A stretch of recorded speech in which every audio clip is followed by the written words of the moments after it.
স্বপ্ন ছিল তাদের আকাশ ছোঁয়ার। কে কবে জানতো তাদের আকাশটা এভাবে রং বদলাবে।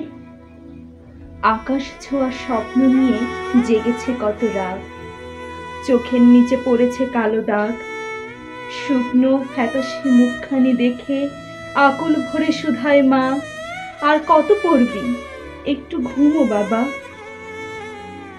ঘুমালে কেমন করে বড় হব মা, আকাশ ছুঁতে হবে যে। দেশের জন্য কাজ করব মা, দেশকে ভালোবাসি বলে।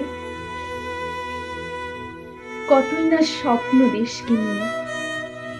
স্বপ্ন তো ছিল আবু সাইদ আর মুগ্ধরও। কি অন্যায় করেছিল তারা, অধিকার চেয়েছিল। সরকার অধিকার দিয়েছে, তবে অনেক দেরিতে। যা দিয়েছে তার চেয়ে অনেক বেশি কিছু কেড়ে নিয়েছে। পারত না সবকিছু অন্যরকম হতে? আজ থাকতে পারত না তারা আমাদের মাঝে, কোটা আন্দোলনে যারা শহীদ হয়েছেন?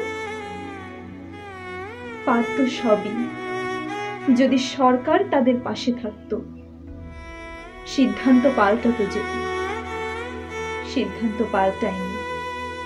আবু সাইদ আর মুগ্ধও নেই আমাদের মাঝে। হয়নি তাদের আকাশ ছোঁয়া।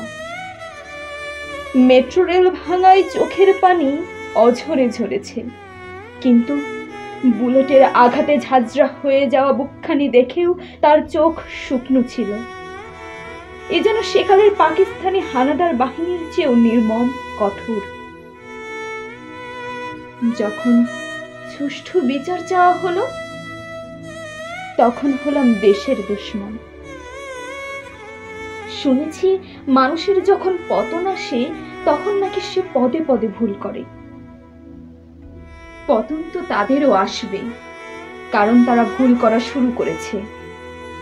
শুধু অপেক্ষা সময়ের। কোটা আন্দোলনে শহীদ ভাই বোনেরা, চিন্তা করো না তোমরা, তোমাদের আকাশ ছোঁয়ার স্বপ্ন পূরণ করব আমরা। ওপারে ভালো থেকো তোমরা। যদি ঝাঁঝরা হয় আমাদেরও বুকখানি, তবে লড়বে আমাদের ভবিষ্যৎ প্রজন্ম। একজন মরলে 1 কোটি রুখে দাঁড়াবে। তবু আকাশ আমাদের ছুঁতেই হবে।